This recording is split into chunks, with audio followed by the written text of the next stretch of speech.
Bonjour chers amis, bonjour. Je vous remercie d'être là présent pour notre quotidienne. Je vous ai dit que dans le combat que nous menons contre le dénigrement dont nous sommes victimes sur les réseaux sociaux, nous avons pris l'engagement de répondre à toutes les attaques, qu'elles soient politiques, qu'elles soient personnelles, qu'elles soient philosophiques, qu'elles soient idéologiques. Nous allons répondre à toutes les attaques. Nous avons dit que pour le moment, nous ne sommes pas encore autorisés à ouvrir nos bureaux, mais ce que nous faisons aussi, ce travail de sensibilisation que nous faisons, est très important pour la compréhension de notre démarche. Pour ceux qui viennent nombreux me dire de ne pas répondre, ce que vous devez savoir en politique, lorsque les gens n'ont plus d'arguments, lorsque des gens ne sont à court d'arguments, ils vont se permettre de vous décrédibiliser. Parce qu'ils se disent, et c'est prouvé, lorsqu'on décrédibilise la parole de quelqu'un, lorsqu'on suscite le doute dans les esprits des gens, ça peut diluer l'impact de la parole. Et donc, c'est la raison pour laquelle vous voyez cet exercice de dénigrement continuel, permanent, qui atteint des proportions indéfinissables. Et donc, nous avons pris l'engagement de répondre avec des preuves. C'est une des formations qui me vient de ma formation de juriste. Et donc, moi, chaque fois que je dis quelque chose, je peux apporter la preuve de ce que je dis pour éviter de tomber sous le coup de la diffamation ou d'être prise en flagrant délit de mensonge. Je vous ai dit que j'ai voulu faire un petit exercice avec vous. Pour ceux qui me suivent depuis pratiquement 7 ans aujourd'hui, ils savent que je n'ai jamais communiqué sur ma vie personnelle avant de me retrouver sur les réseaux sociaux en train d'être vilipendé par des gens qui ne m'ont jamais vu, qui ne connaissent personne qui m'a déjà rencontré un jour, mais ont décidé de raconter mon histoire. Mais ce que nous faisons sur les réseaux sociaux, c'est pour laisser à la postérité la vraie histoire qui nous concerne. J'ai eu le malheur d'avoir été, depuis plusieurs années aujourd'hui, je vous parle de 15 ans, 17 ans que je suis médiatisée, et je suis même la première jeune fille à être médiatisée au Cameroun. Il n'y avait pas encore les réseaux sociaux, il n'y avait pas encore Facebook et Snap et ses filtres, mais moi j'étais déjà présente sur les médias, et les Camerounais ont pris beaucoup de temps pour me connaître, mais ils ont été surpris avec l'arrivée des réseaux sociaux que des gens se mettent à réécrire mon histoire, au point de contester et mon parcours professionnel, et même mon parcours académique n'était pas épargné. Or, vous voyez des images d'il y a 11 ans, 12 ans, j'étais déjà présente, j'étais déjà docteur, j'avais déjà un argumentaire suffisamment solide pour occuper des plateaux de télé qui étaient réservés aux hommes et femmes d'impact au Cameroun. Parce que le journaliste qui m'interviewe à STV n'interviewe pas n'importe qui, pour ceux qui le connaissent. Donc j'estime à mon sens que les réseaux sociaux ont peut-être fait beaucoup de bien, parce qu'ils nous permettent d'être proches, mais ils ont aussi favorisé la montée en puissance des pseudo-valeurs, des contre-valeurs, et fait sortir les prostituées qui étaient à l'époque cachées dans des camions, qui aujourd'hui, parce qu'elles ont une connexion, ont le courage de prendre la parole pour venir nous interpeller. Nous qui avons souffert des années sur des bancs. Et donc, le combat que nous menons, le combat pour la dignité, la respectabilité de la femme camerounaise que nous avons décidé d'engager sur les réseaux sociaux, concerne aussi notre démarche politique. Parce que je vous ai dit tantôt que la campagne électorale de 2025 va concerner aussi les femmes camerounaises. La place de la femme camerounaise dans le conseil politique, dans la transition politique, dans le Cameroun nouveau, le Cameroun de changement que nous voulons. C'est pour cela que, au lieu de raconter beaucoup d'histoires, il faut être un exemple. Moi, je vous parle de moi. Je vous montre ce que je détiens pour participer à ce que nous réclamons depuis longtemps, à savoir la déclaration des biens des femmes et des hommes qui aspirent à occuper des fonctions publiques dans notre pays. Nous pensons que pour lutter contre la corruption dans notre pays, il est aujourd'hui important que chaque personne, acteur de la vie publique, vienne vous dire son parcours et vous présenter ses avoirs. Parce que nous sommes fatigués de ces personnes qui sortent, qui poussent comme des champignons, et d'un coup, on vous dit que quelqu'un célèbre son milliard. Pour ceux qui sont réellement milliardaires, on ne sait pas par quelle voie ils sont passés, et d'autres qui s'inventent des milliards dans la tête. Moi, je viens d'abord me défendre. Je viens répondre à ceux qui, depuis des années, me vilipendent. Mais comme j'étais dans une communication purement institutionnelle, à travers la presse, à travers les médias, je ne pouvais pas, en même temps, être présente sur les réseaux sociaux pour répondre de manière instantanée, spontanée, à toutes les attaques sur ma personne que je subissais. C'est dans ce sens que vous avez vu une panoplie de mensonges qui ont été créés sur ma vie, au point où, si je suis décidé à répondre, c'est parce que j'estime que ces mensonges portent atteinte à mon honorabilité. Et parce que je n'ai pas eu gain de cause en justice, parce que j'ai déposé une plainte pour que mon honorabilité soit restaurée, Madame Chantal Biya et son entourage sont intervenus pour empêcher la manifestation de la vérité devant la justice et pour me restaurer dans ma dignité. C'est la raison pour laquelle, étant aujourd'hui en France, j'ai pris la décision de vous montrer à vous. Je ne recherche rien auprès de vous, mais cet espace qui est mon espace privé va permettre à mes enfants, à mes petits-enfants, de connaître ma vraie histoire. Parce que comme je vous ai dit, je suis une personne qui ne marche pas avec n'importe qui. Pour marcher avec moi, il faut atteindre un certain seuil. Moi, je n'ai pas fréquenté les bars. Je n'ai pas fréquenté les boîtes de nuit.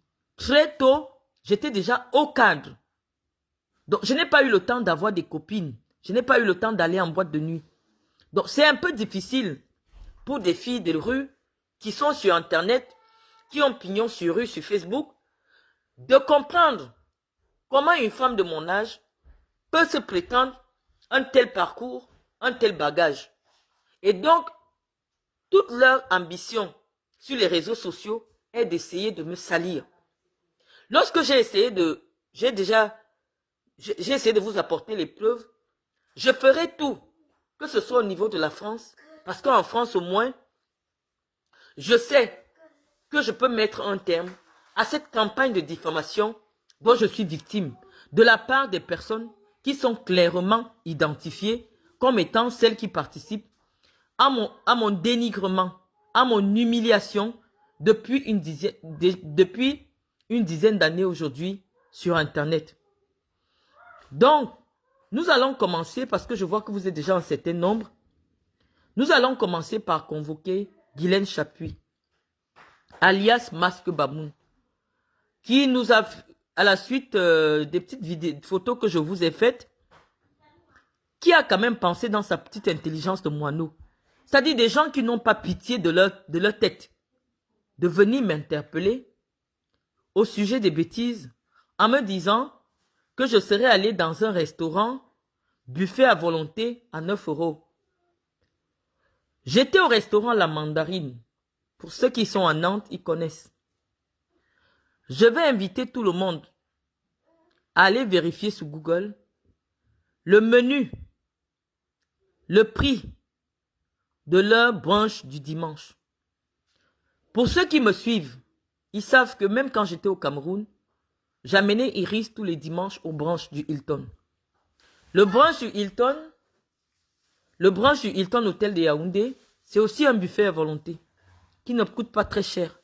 Et donc, comme en semaine, parfois c'est difficile de voir mes enfants, j'ai choisi de souvent les réunir le dimanche pour manger un bout ensemble. Moi, je ne sais pas que tous mes faits et gestes sont aujourd'hui l'objet de décryptage. Je ne comprends pas ce qui se passe. Qu'est-ce que vous me voulez dans la vie? Je ne vous connaissais pas, vous êtes venu m'interpeller. Je ne vais pas revenir dessus. J'avais mon problème de transaction de maison.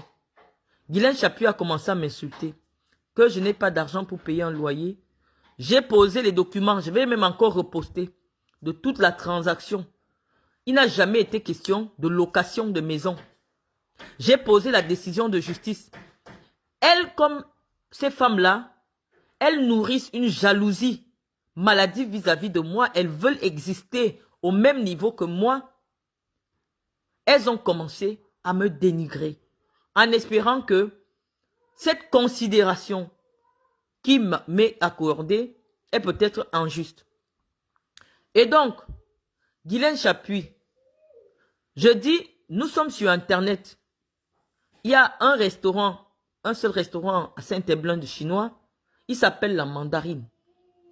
Moi, je suis quelqu'un d'extrêmement cultivé. Et j'aime partager la culture à mes enfants.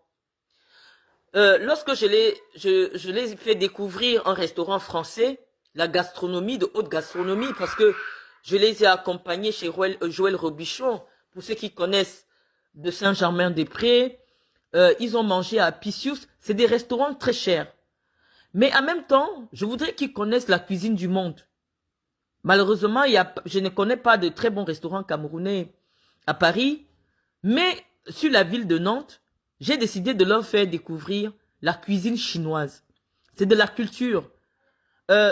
J'ai appris à Iris à manger avec des baguettes. Moi, j'ai fait l'Asie. Donc, je connais un peu la culture des Asiatiques. Et donc, je voulais la faire découvrir à mes enfants. Quel que soit le prix. Mais je sais que la vie en France est tellement difficile qu'un parent qui peut s'engager à mettre... Parce que quand moi je sors, j'ai au moins 5 enfants, 5 bouches à nourrir. C'est-à-dire moi et mes 4 enfants. Ça fait déjà 5. Même si je sors pour 30 € seulement, 30 fois 5, ça fait 150 €. Donc, je ne mets pas les boissons. Donc, un parent qui s'engage à dépenser 100 000 toutes les semaines pour amener les enfants manger au restaurant, en un mois, ça fait 400 000. C'est beaucoup d'argent. Je ne suis jamais venu vous dire que j'étais milliardaire. Non, je suis millionnaire. Je ne suis pas milliardaire. Donc, moi, je viens apporter des preuves de ce que je fais. Et je vous demande, lorsque vous venez m'interpeller, et millionnaire en francs CFA, pas en euros. Parce que quand quelqu'un a 1500 €, c'est 1 million. Donc, lorsque quelqu'un vient m'interpeller, pourquoi se mettre à peu près au même level? Parce que les bêtises disent qu'il n'y a que les singes de même taille qui se partagent les arbres.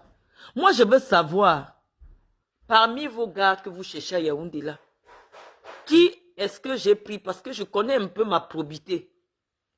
En matière d'homme, je ne suis pas porté sur la chose sexuelle.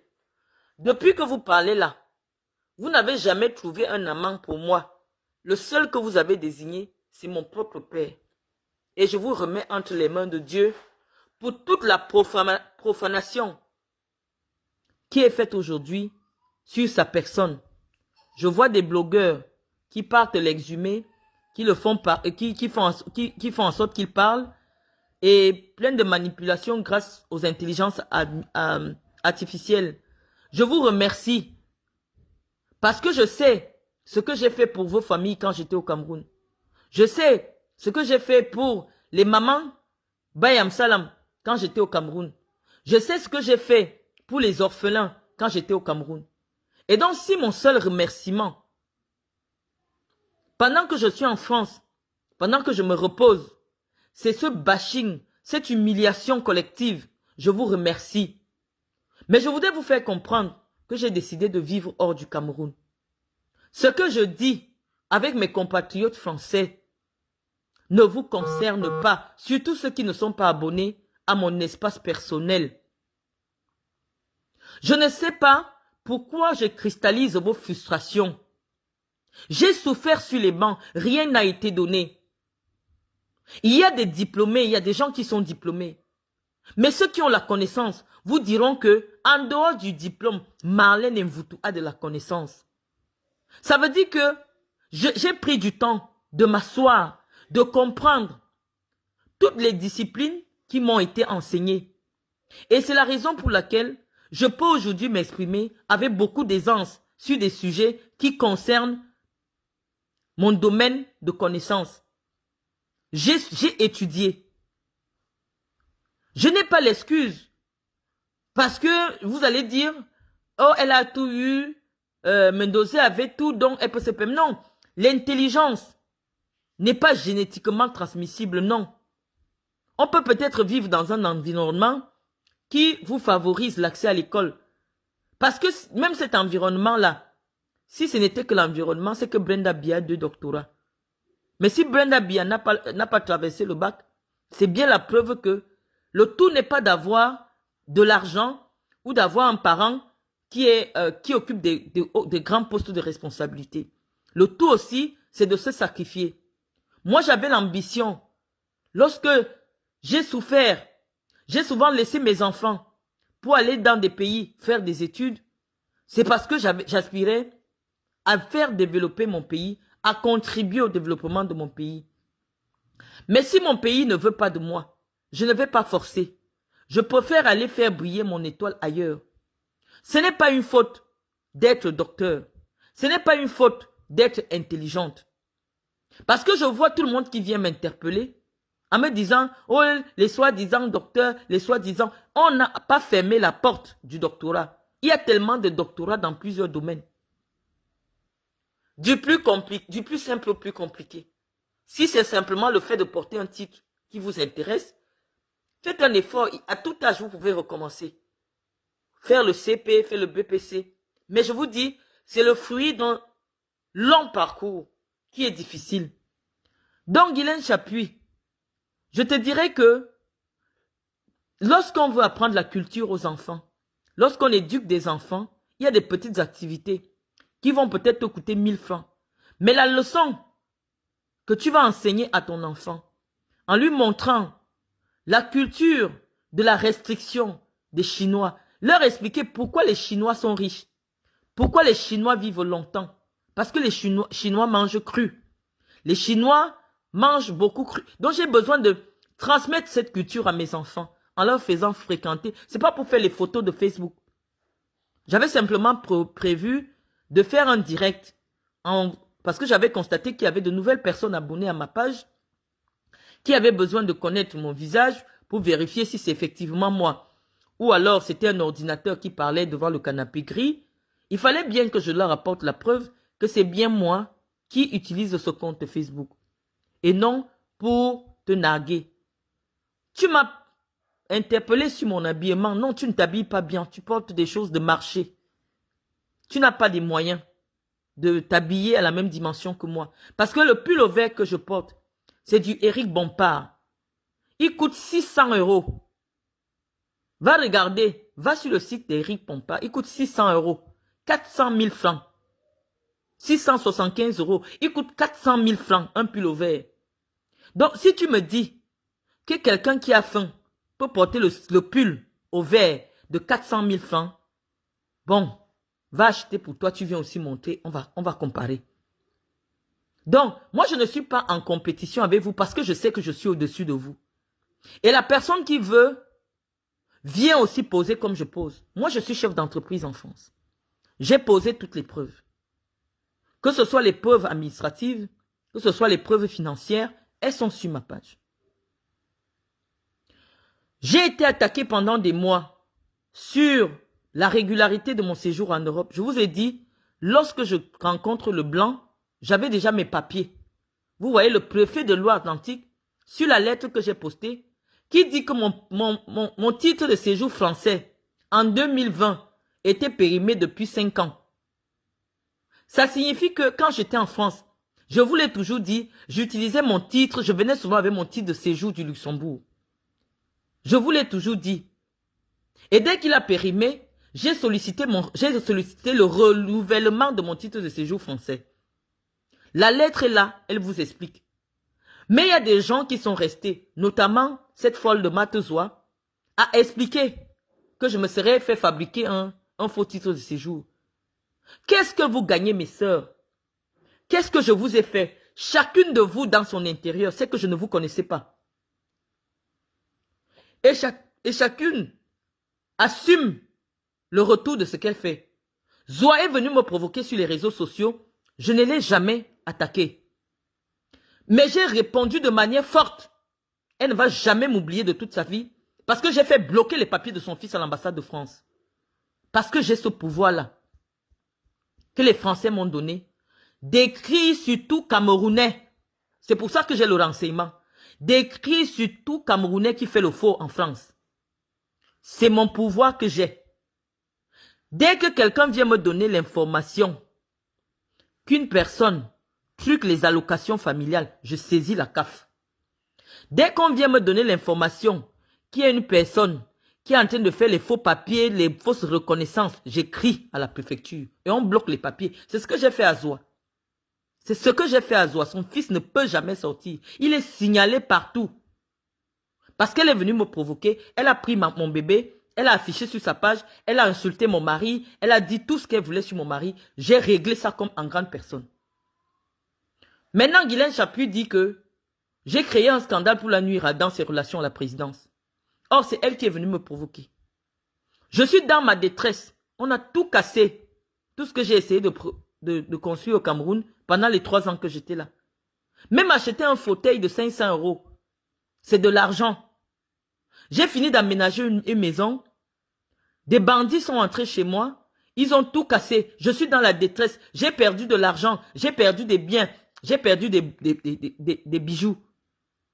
Au lieu que je n'ai jamais rien fait à cette dame. Que je sente au moins la solidarité de mes sœurs camerounaises. Parce que depuis que je suis au Cameroun, je ne suis que dans les orphelinats. Je ne parle de personne. Je ne parle pas de politique. Je suis dans les orphelinats. Je suis dans des galas de charité de ma fondation. J'aide les femmes Bayan Salam. Je ne provoque personne. Lorsque je suis dans la détresse, toutes les femmes camerounaises se mettent à m'humilier sur les réseaux sociaux. Oh, elle veut se passer pour riche. Je vous dis que j'ai organisé une cérémonie dans laquelle j'ai donné des financements aux jeunes Camerounais d'ouvrir des entreprises en espèces cash. Je n'ai vu aucune lettre de félicitations. Au contraire, ces femmes-là étaient là, à mes pieds, à rien dit. Oh, elle se fait passer pour une riche. Or, je reçois des financements. Je reçois des aides pour faire ce travail-là. Je n'ai jamais provoqué personne. Mais lorsque je suis humilié, je suis agressé, tous les Camerounais se mobilisent pour m'humilier sur les réseaux sociaux. Pour quelle raison, je ne sais pas. Pour quelle raison, je ne sais pas. Comme j'ai dit que la jalousie ne peut pas tout justifier. On ne peut pas être jalouse d'une sœur camerounaise à ce point. On ne peut pas être jalouse d'une sœur camerounaise à ce point. Ces mamans-là, ces femmes-là, elles n'ont pas mon âge. Elles tentent d'expliquer par des gymnastiques pas possibles que j'aurai leur âge. Je dis que ma sœur aînée, qui est le commissaire Ntolo, est née en 79, le 5 février. Tous ceux qui la connaissent voient son visage. C'est une petite jeune fille comme ça. Elle est mon aînée dans le ventre de ma mère de 3 ans. Ça peut peut-être vous paraître étrange. Mais j'ai eu le baccalauréat avant ma sœur aînée. Donc ces femmes-ci, vous vous agrippez sur moi, vous êtes en compétition avec moi, on se bat pourquoi? Mais si on veut se battre, venez aussi sur Internet expliquer ce que vous faites. Moi j'ai dit je suis chef d'entreprise en France. J'ai posé les documents. Des renseignements que j'ai qui sont avérés. Sur Stella Amougou qui m'insulte maintenant en disant qu'elle est l'amie de Chantal Biya. C'est une voleuse récidiviste. connu par les services de police en France. Comment est-ce que c'est possible que les services de renseignement camerounais permettent à une telle femme d'avoir une image avec la première dame du Cameroun, même si la première dame ne la connaît pas? Avec cette image, elle fait des escroqueries. Elle fait des arnaques. Dans le minimum, vous voyez à quel niveau sont nos services de renseignement. Le minimum, lorsque vous savez que c'est vrai que c'est un travail fastidieux, mais au cabinet civil, en dehors de vous occuper de la gestion de l'image de la première dame et du président, qu'est-ce que vous avez là-bas à faire comme travail? Ça vous coûte quoi? De passer toute l'année, de savoir que le 5 janvier prochain, la première dame du Cameroun va recevoir les dames. Quelles sont les dames au parcours et à l'image claire qu'on doit afficher aux côtés de la première dame du Cameroun? Ça ne vous prend rien. Le tout n'est pas de dépenser l'argent du contribuable pour faire des grandes fêtes. Non. Le tout est, cette cérémonie de vœux est une opération de communication politique. Une communication non verbale de la première dame du Cameroun pour montrer à la jeunesse féminine camerounaise que vous voyez, travailler comme on doit biwoler, aller à l'école comme on doit biwoler, vous aurez aussi cette reconnaissance publique de la République. Parce que lorsqu'on voit une dame qui vient serrer la main à la première dame du Cameroun, toutes les jeunes filles qui voient cette image ont besoin de savoir qu'est-ce qu'elle a fait pour qu'on la choisisse parmi 20 millions de femmes pour aller s'afficher auprès de la femme du président de la République. Et donc lorsque nous, qui n'avons pas les moyens des services de renseignement, prenons le temps de venir présenter les parcours, les profils de ces femmes dont l'image de la première dame aujourd'hui est associée, ça salit l'image du Cameroun. Regardez Stella Amougou. Une voleuse, c'est-à-dire qu'elle fait le genre de vol de nutrition, c'est-à-dire les vols de famine. Mais elle est sur Internet depuis une semaine, je ne parlais pas. J'ai tout le renseignement sur elle. Je peux même vous poser toutes les minutes de son audience. J'ai tout le renseignement. Parce que quand quelqu'un s'attaque à moi, je prends le temps, je ne dis jamais quelque chose qui soit faux sur quelqu'un. Parce que moi, je fonctionne avec mon vrai nom. Lorsque je viens dire quelque chose sur quelqu'un, j'ai le support des éléments authentiques pour dire avec fermeté et conviction que voilà ce que cette personne est. Et c'est ce qui me donne la crédibilité intellectuelle qui attire ces 1300 personnes en 5 minutes qui sont connectées sur ma page et qui sont aujourd'hui l'objet de toute la jalousie, de toute la convoitise que j'ai de la part des blogueurs camerounais. Non, les gens cherchent la crédibilité. Nous avons dit que le problème politique aujourd'hui au Cameroun est que la première dame du Cameroun a participé à la vulgarisation des fausses valeurs. Les Camerounais vous diront qu'à l'époque d'Aïdjo, il n'y avait pas toutes ces femmes à la peau grillée là. Il n'y avait pas le décapage. Il n'y avait pas la prostitution à outrance comme on voit à Yaoundé maintenant. Il y a eu un message subliminal derrière l'arrivée de Chantal Biya au palais. Pourquoi? Parce que les gens se sont dit, voilà une fille qui arrive là. Elle est jeune, elle a 23 ans. Son mari a 63 ans. Oui, aujourd'hui, les filles n'ont plus peur de déshabiller les papas des gens. Hein, de les filmer, de les mettre sur les réseaux sociaux. Les petites filles ont pris une allure pas possible. Regardez les signes Tianfiangang. C'est-à-dire qu'elles n'ont plus peur de déshabiller les papas. Parce que ça vient du haut. Et après, on leur dit, regardez une petite fille, elle n'a pas eu besoin de faire des études. C'est elle qui commande toutes les femmes du Cameroun aujourd'hui. Et donc, les filles se disent que non. Si moi je suis belle, j'ai une belle paire de fesses, je fais un peu de décapage parce que tous les hommes, malheureusement, veulent leur métis à côté de... Parce que, quoi qu'on dise, tout le monde s'inspire de son supérieur, même Paul Biya.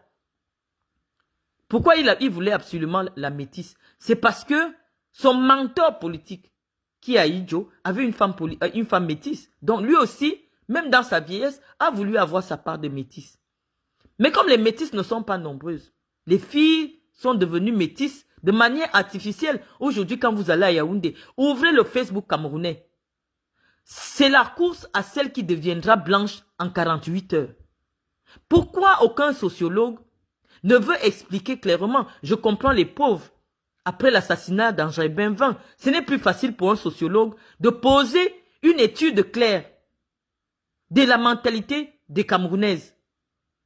Lorsque vous ouvrez le Facebook camerounais, c'est la course à celle qui a le produit qui rend métisse en 24 heures.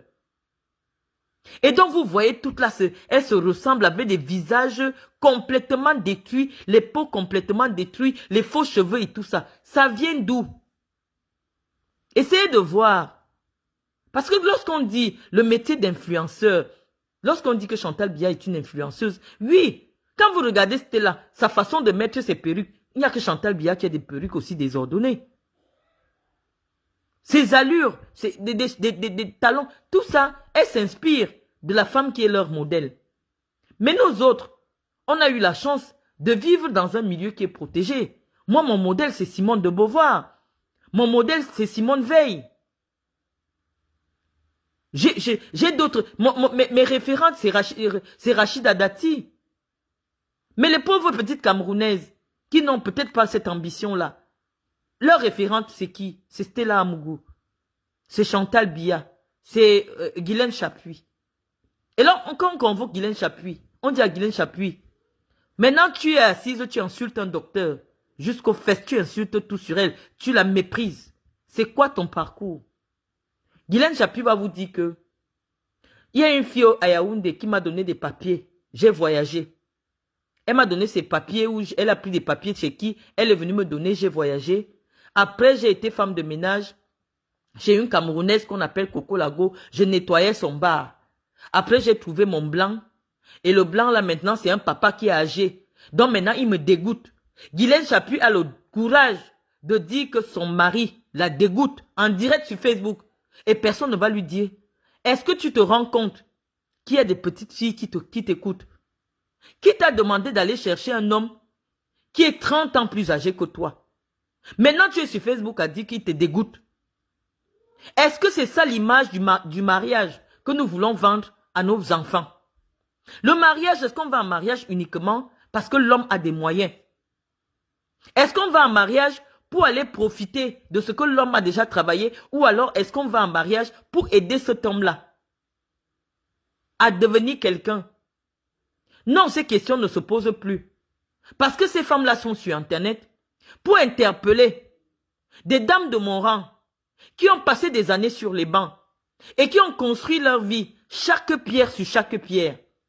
Elles disent, oh, tu as épousé le plus pauvre des Blancs, oh, tu as fait ceci, oh, machin. Tous les jours, les jeunes filles aujourd'hui, elles savent que non, je dois chercher un homme seulement pour l'argent. Elles font la promotion à ciel ouvert de la prostitution. Parce qu'une petite fille de 20 ans qui va se coucher sous un papa de 60 ans, ce n'est pas l'amour, c'est de la prostitution. Elle est là parce qu'elle a faim, elle est là parce qu'elle n'a pas de choix, elle est là parce qu'elle veut l'argent. Lorsqu'une femme comme ça, comme Guylaine Chapuis, tient des langages en public pour dire que son mari de 82 ans la dégoûte, et on vous dit que c'est l'ami de Chantal Biya, ça veut dire que, par déduction, Chantal Biya aussi lui dit souvent que son mari la dégoûte. Parce que pour marcher avec quelqu'un, pour prétendre être l'ami de quelqu'un, il faut partager les mêmes convictions intellectuelles. C'est pour ça qu'on va vous dire que Marlène ne prend pas le téléphone des gens. Si toi et moi, on n'a pas de même valeur, on ne peut même pas causer. Je ne peux pas causer avec toi. Parce qu'une femme qui vient en direct sur Facebook pour dire que mon mari me dégoûte déjà, je l'ai abandonné là-bas, c'est un vieux blanc, il me dégoûte déjà, leur peau là me dégoûte. Son mari, en direct. Et cette femme a une photo avec la première dame et elle est sur Internet pour dire aux jeunes filles qu'elle est une intime de Chantal Biya. Et donc nous on a voulu montrer à Chantal Biya que cette attitude-là de s'afficher avec n'importe qui est un problème politique. Et nous avons soulevé le problème politique pour qu'elle voit ce que c'est. Nous avons fait du tapage pour qu'elle sente que ça peut être quelque chose qui peut changer les mentalités, qui peut bouleverser tout un régime.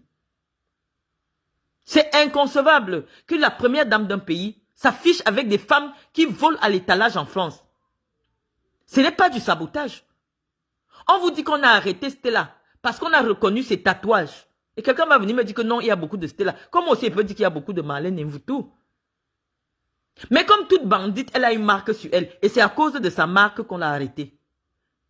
Une femme qui doit fréquenter les grands milieux, tu verses les tatouages comme ça partout sur toi. Tu es devenu quoi? Tu es devenu quoi? Jusqu'à tu es sur Internet pour dire qu'on ne doit pas suivre Marlène Mvuto. C'est toi qu'on doit suivre. Il y a quand même la tenue d'une femme, des milieux réservés. Il y a l'attitude. C'est terrible. On a arrêté Stella Amougou à cause de son tatouage.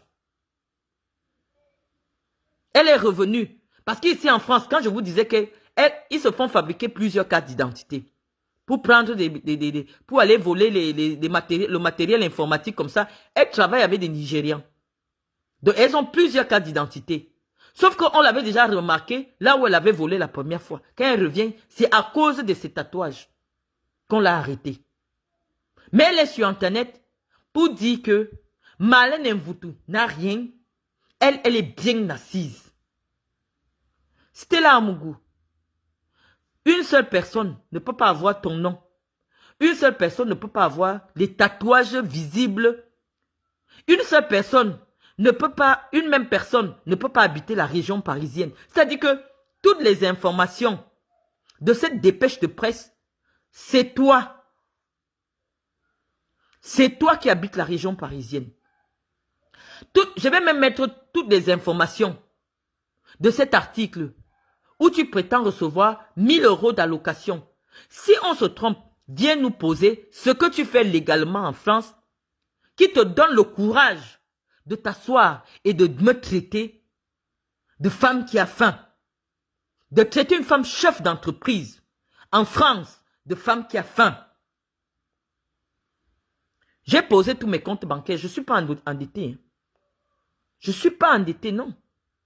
Parce que la vidéo du compte bancaire, en 2022, met crédit zéro. Je n'ai aucun crédit, ni de consommation, ni quoi que ce soit. Moi, je veux qu'on ait un challenge clair. Les Camerounais, ils sont réunis ici 1600 pour comprendre clairement c'est quoi notre problème. Vous avez dit que je manque Mendoza et mon père. Je dis, malheureusement, le pauvre, il est parti, mais j'avais déclaré qu'il était mon père, il était vivant. Ça veut dire que si j'avais dit quelque chose qui était faux, il avait tous les moyens. Mais malheureusement, nous habitions la même maison. Ses enfants me connaissent, notamment Gérard, qui est au Cameroun. Vous pouvez aller lui demander, Gérard Zemendo, Marlène Mvuto est qui pour toi? Il va vous dire que c'est ma soeur. Que mon père m'a dit que c'est ma soeur. Notre père nous a présentés. Ils m'ont vu dans la maison de leur père. J'habitais là-bas. Donc, si mon seul mytho, c'est d'avoir dit que Mendoza est mon père, vraiment, je vous le concède. Mais sur la vie, ma vie, vous avez menti. Je n'ai pas votre vie.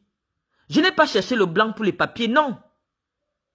Je ne suis pas venu chercher un blanc pour me féconder parce que non, non. Je suis chef d'entreprise. Je paye les impôts en France. Je suis chef d'entreprise. Donc, venez aussi nous dire ce que vous faites.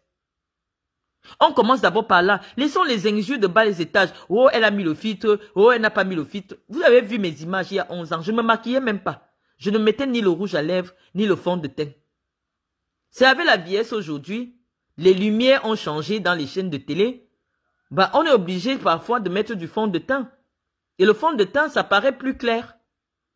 Mais moi, je suis toujours passé en télé sans fond de teint, sans rouge à lèvres.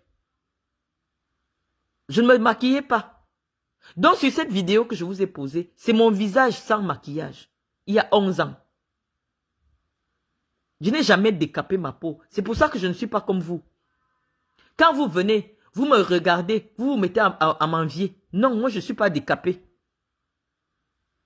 Tous ceux qui me connaissent, ma famille, vont vous dire que nous, on est très clairs comme ça. On est quasiment comme...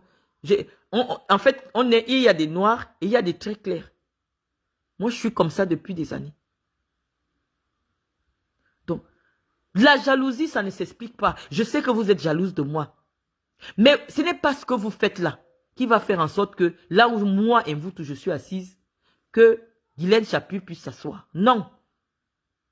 Parce que même ici en France, je vous ai montré, lorsque j'ai été invité au Sénat, aucune de vous ne peut être invitée au Sénat français. Je suis d'abord responsable d'association. Ça veut dire que je peux produire une réflexion intellectuelle par rapport à quelque chose. Ici en France, le Sénat convoque les associations tout le temps. Ce n'est pas comme au Cameroun. L'Assemblée nationale convoque, lorsqu'il y a des colloques, tu reçois une invitation. Ça veut dire que si vous ne faites pas la même chose que moi, il n'y a qu'à travers Facebook et les pages Congossa qu'on peut se rencontrer. Sinon, dans la vraie vie, une émission qui m'est réservée, Guylaine Chaput, tu ne peux pas t'asseoir là. Tu ne peux pas. Tu ne peux pas parler de politique parce que les journalistes savent que, un, tu n'as pas la connaissance. De deux, tu n'es pas une référence au Cameroun. Malheureusement, Marlène Mvoutou, c'est une référence. Quand vous étiez dans les camions, nous, on a fait des choses au Cameroun. Tu vois, il y a 11 ans, on me présentait déjà comme présidente de Ligue régionale. Il y a 13 ans ou 14 ans.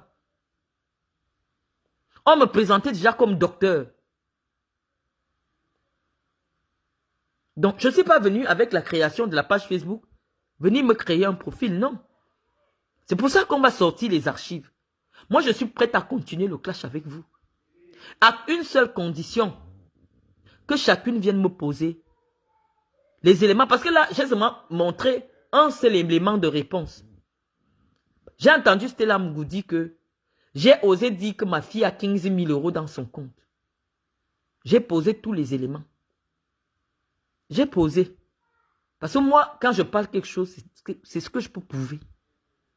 Vidéo, photo. Je peux prouver. Quand je dis que je suis à tel endroit, c'est là-bas que je suis. Avant, j'allais au restaurant, je ne filmais pas. Je ne suis pas allé au restaurant pour vous prouver que je peux aller dans un restaurant, non. Non, je voulais parler un peu avec mes internautes, les nouveaux, qui voulaient être rassurés que cette page était vraiment la mienne. Donc, Stella Amougou, tu es une voleuse récidiviste. Je ne veux plus te voir à côté de Chantal Biya jusqu'en 2025.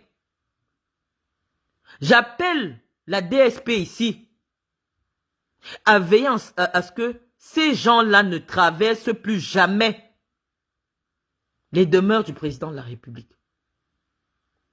Parce que je suis sûr que Madame Biya, lorsqu'on lui présente ces femmes-là, ne sait pas qui elles sont.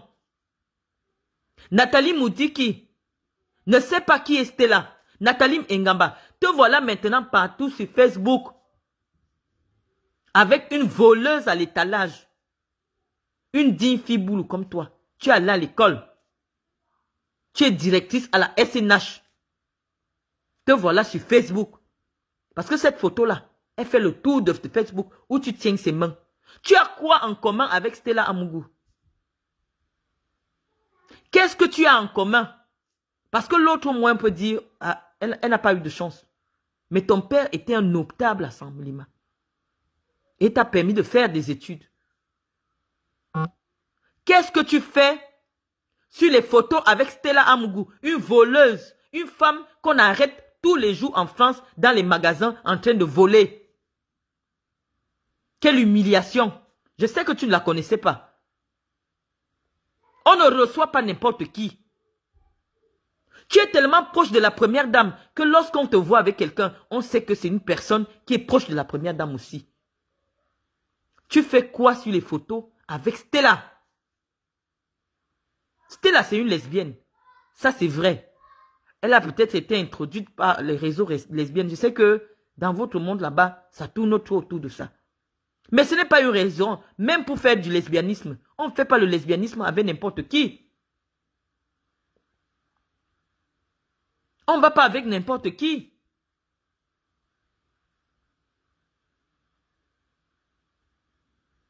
Donc moi, je pense à mon avis que vous avez amené la République dans la rue. Le Cameroun a l'un des services de renseignement les plus puissants. Lorsqu'une personne doit être en contact avec la première dame du Cameroun, on doit vérifier qui est cette personne.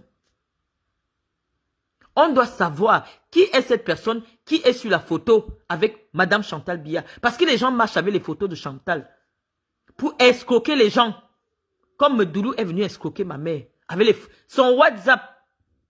Dès qu'elle te donne son WhatsApp, tu la vois avec Chantal Biya, tu la vois. Tout ce qu'elle va te dire, elle commence à t'escroquer. Elle a escroqué 4 millions à ma mère. Et je ne sais pas à combien de personnes elle fait ça chaque année. Soit disant que c'est elle qui a mis en Angoula, à l'ENAM. Nous, on vient vous dire la vérité. Elle peut être déchirante. Elle peut être irrespectueuse. Mais c'est la vérité. C'est la vérité. Quand la société élève certaines femmes, c'est pour qu'elles ne retombent plus dans les petits trucs d'en bas.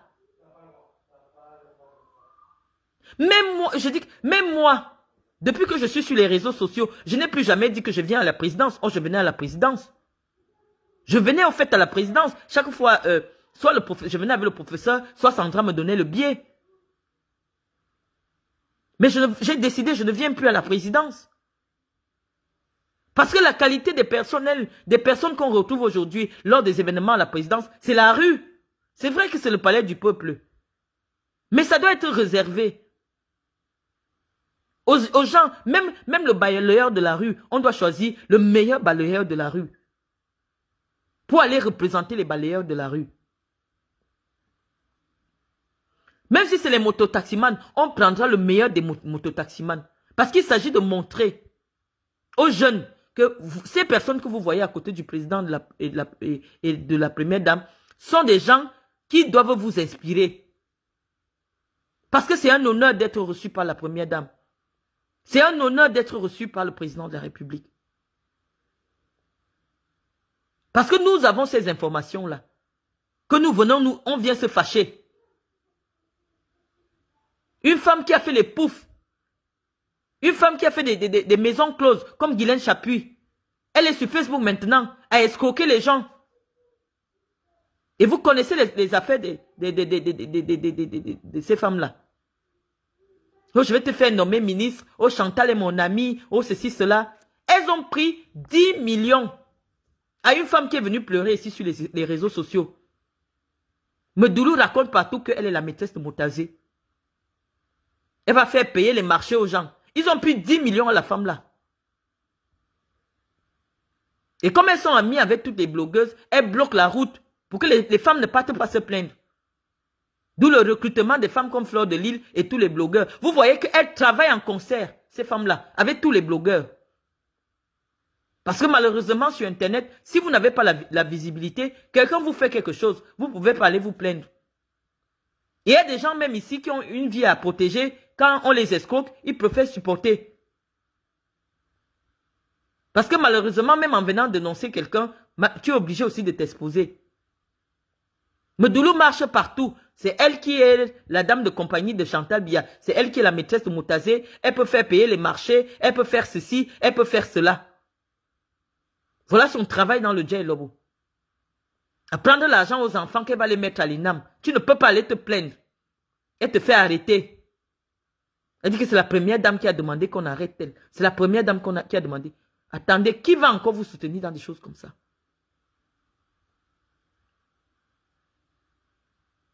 Donc quand j'ai parlé de ces femmes-là, je ne vais jamais me fatiguer de parler de vous. C'est que je suis très occupé. Je suis très occupé avec l'aménagement que je suis en train de vouloir faire. Mais lorsque vous sortez là, j'attends, vous sortez. Après, je viens vous répondre. Tant que vous ne voulez pas laisser les insultes sur Internet, je vous jure que votre fille va rester sur Internet. Parce que moi, les gens que je fréquente, mon milieu professionnel, eux, ils ne sont pas sur ma page Facebook. Cette page Facebook-là, donc ils ne sont même pas au courant. C'est vous qui prenez des balles. Parce qu'on va surveiller maintenant. Si on vous voit encore, nous allons surveiller. Parce que vous avez sali le régime de Paul Biya. Medoulou, si tu as besoin d'argent, demande à Chantal. Arrête des escroqueries. Et quand j'ai commencé à vouloir me plaindre, tu as voulu me monter un coup au Cameroun. Tu penses que je ne suis pas au courant? Quelqu'un qui a toute sa famille dans le renseignement. Toute ma famille est dans le renseignement au Cameroun.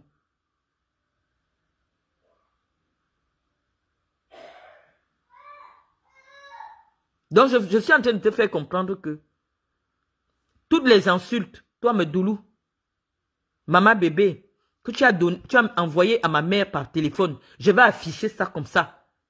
Je vais afficher toutes les captures d'écran.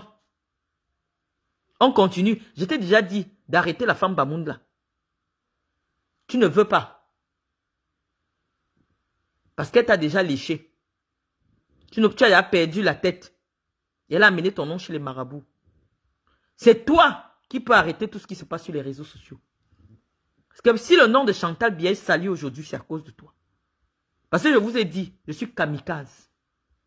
Lorsque quelqu'un vient me provoquer, je suis avec toi jusqu'à la gare. Et je ne vais pas me fatiguer. Donc, quand on a déjà parlé comme ça, vous êtes déjà suffisamment nombreux. Allez me chercher Armand Noutak, le transfuge du MRC, le transfuge du PCRN, qui est devenu étophile. Ça va nous permettre de parler de Samuel Eto'o. Armand Noutak, je ne sais pas qui t'a envoyé venir me provoquer. Parce que moi, j'avais déjà dit, je ne parle plus de Samuel Eto'o. Je ne parle plus des affaires de Samuel Eto'o. Mais lorsque quelqu'un vient me provoquer, soit disant qu'il est proche de Samuel Eto'o, je vais répondre à Samuel Eto'o. Parce que moi, je t'ai vu dernièrement à Abidjan. Je vous connais tous. Hein. Je dis que je connais au moins 10 millions de Camerounais grâce à mon téléphone. Armand Noutak, je t'ai vu, tu as eu le billet gratuit pour aller à Abidjan. Donc, comme tu as eu le billet gratuit, toi tu penses que Ernest Obama n'a pas le courage de me répondre parce qu'il me connaît. Les autres n'ont pas le courage de venir écrire mon nom sur leur page. Toi, comme tu as envie qu'on ouvre aussi ton derrière, tu te lèves, tu viens prononcer mon nom. Viens t'asseoir à Manoutak. On va le faire, je ne travaille pas encore. Tu es venu nous dire que je manque, j'ai participé à la mobilisation des jeunes à l'occasion de la visite de Samuel Eto'o. À Manoutak, ce que j'ai fait, j'ai posé simplement les preuves. Donc, avant de continuer notre débat, tu feras un tour sur ma page et tu verras que j'ai publié toute la mobilisation que j'ai faite à l'occasion de l'arrivée de Samuel Eto'o. Mais comme toujours, je sais que Céline Eko, qui est d'une radinerie légendaire, d'ailleurs même personne ne la connaît à Samblima, on la voit souvent comme ça, mais les jeunes de Samblima ne la connaissent pas. Je peux aussi comprendre, hein, parce que chez nous, je vous ai dit, les gens sont très tribalistes. Donc, Céline Eko n'a pas parole à Samblima. Elle n'a pas de parole. Tout ce qu'elle fait, c'est dénigrer les gens par derrière, insulter les gens, les diffamer. Mais je vais parler d'elle après. J'ai sorti mon argent à Manoutak. Et pourquoi j'ai sorti mon argent? Parce que Justin Tagou, le patron d'Afrique Média, qui est le président de Bamboutos, j'étais chez moi, tranquille. Il m'a appelé au téléphone, il me dit, je suis avec Samuel. Je te passe Samuel, j'ai dit oui.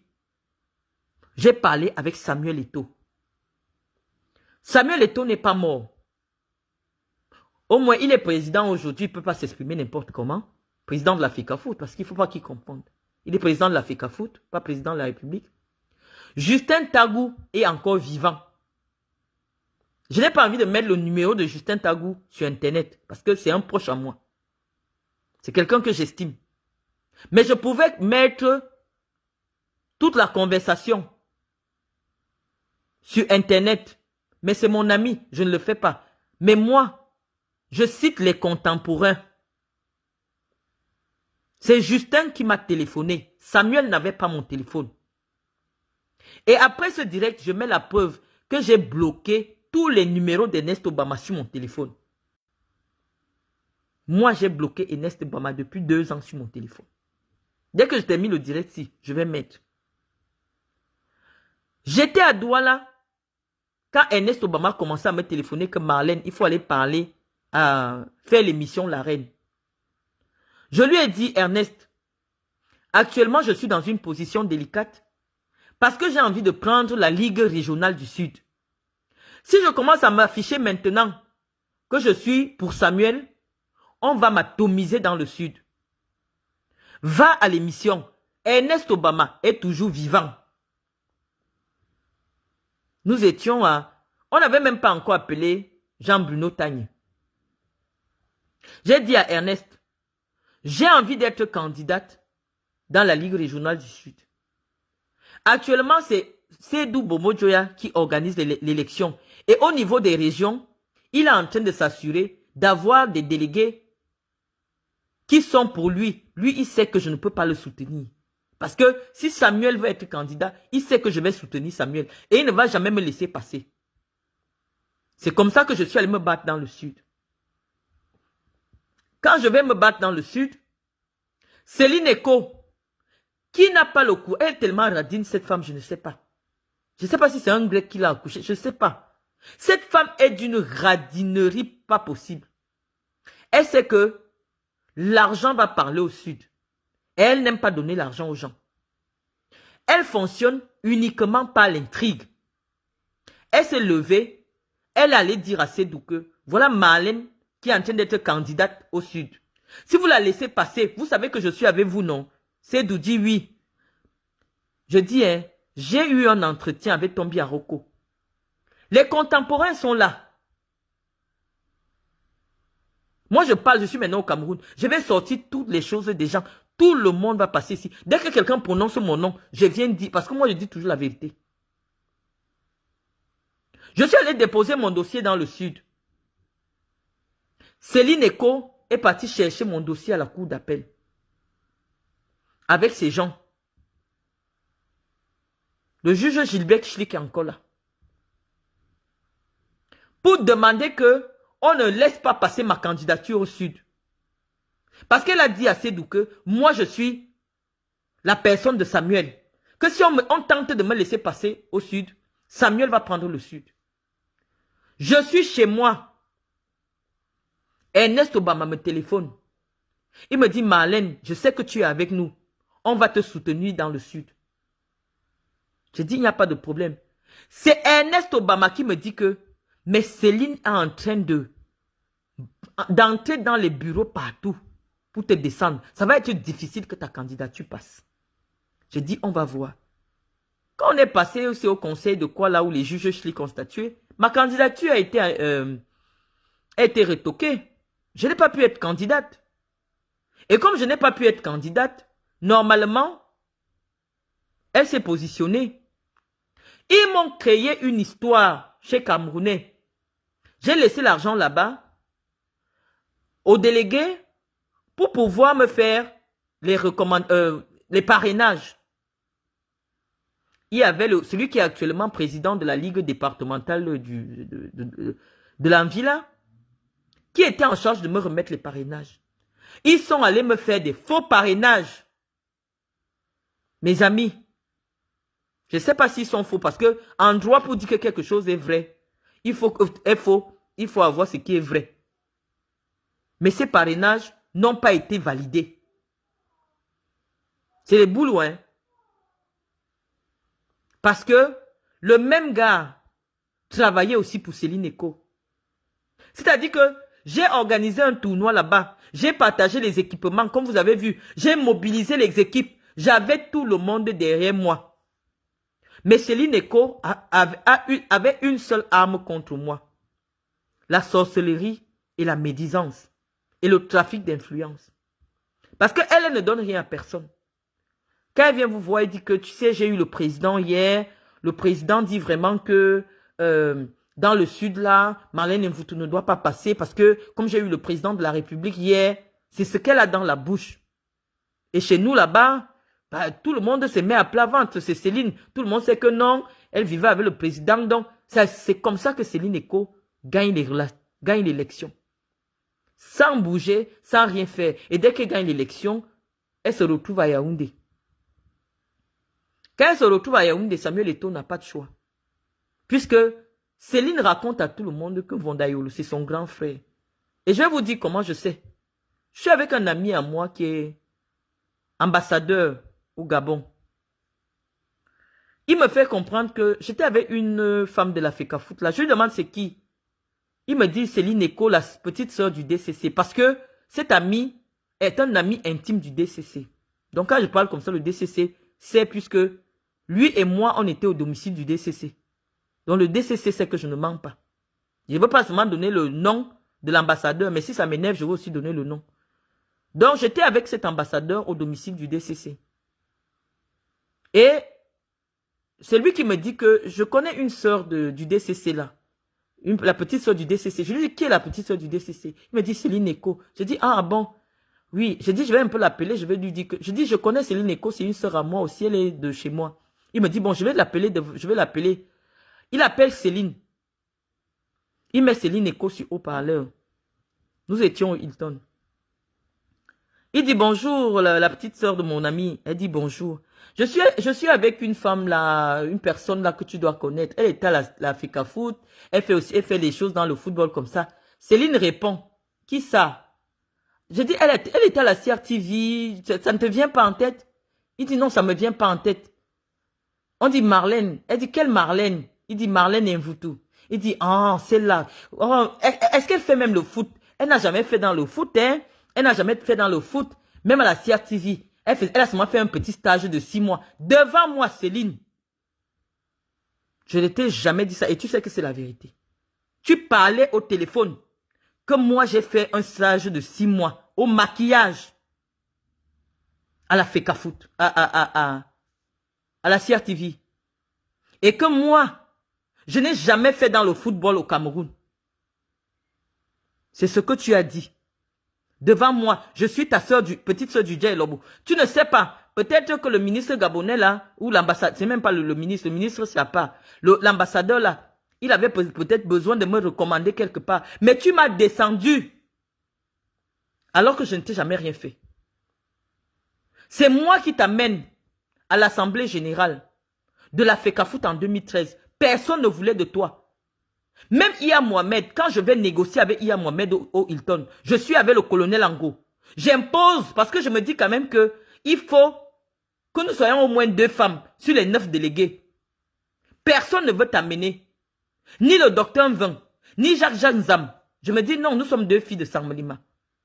Je vais mettre ton nom. C'est moi qui t'amène à l'Assemblée générale.